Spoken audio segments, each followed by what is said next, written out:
In January, we often get calls from clients saying, hey, my BC assessment value went up. Does this mean my property taxes are going to go through the roof?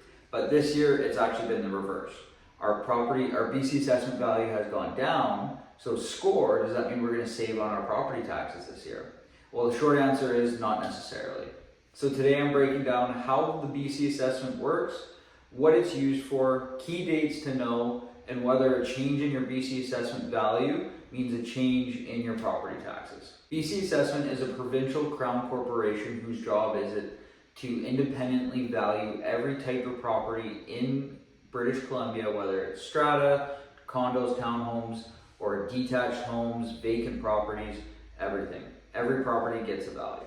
And it's not their job to set the tax rate or the amount of tax tied to each property. It just gives a value for the cities or the areas to set taxes based on those values. So how does BC assessment determine value? Your assessed value is based on a market value of July 1st of the previous year, and it's assuming a regular buyer and a regular seller, so no related parties. They look at things like the size of the home, the size of the lot, the age, the condition, any upgrades, as well as factoring into things like views or being on a busy road. Things they do not factor in are what the interest rates are doing, any renovations done after July 1st of the previous year, what you think your home might be, or emotional factors of why people value certain homes. So the key BC assessment dates to know is July 1st. This is the day your home is given a value. January 1st, the assessments are released.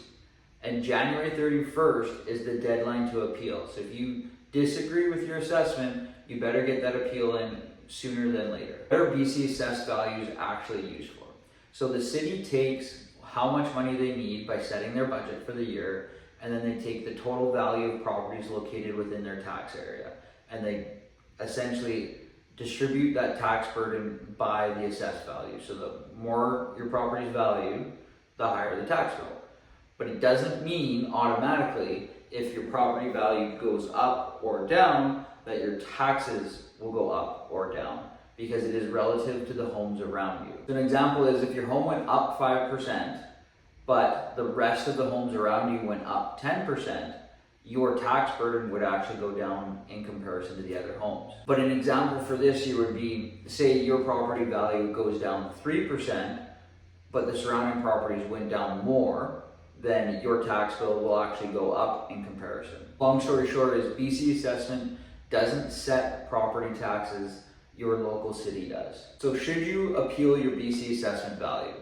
Really, there's only two reasons you should, and the first one is if they got something wrong, whether it's the size of the property, significant upgrades, or something that is material to determining the value of the home.